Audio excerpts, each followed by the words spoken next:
Welcome to आवर साज kitchen. Angarki चतुर्थी निमित्त आज बनवूयात उकडीचे मोदक। प्रथम आपण सारण तयार करून घेऊयात। एका पॅनमध्ये घी आणि ओलं नारळाचं खव टाकून परतून घेऊयात। आता गूळ टाकून एकजीव करून घ्या।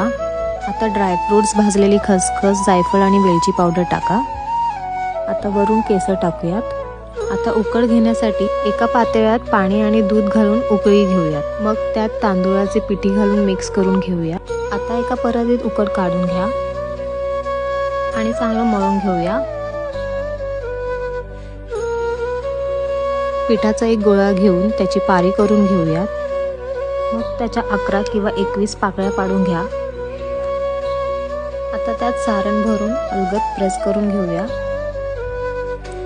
आता एका पातेल्यात पाणी आणि लिंबू टाकून उकळी घेऊया। त्यावर मोदक ठेवून थोडंसं पाणी शिंपडा।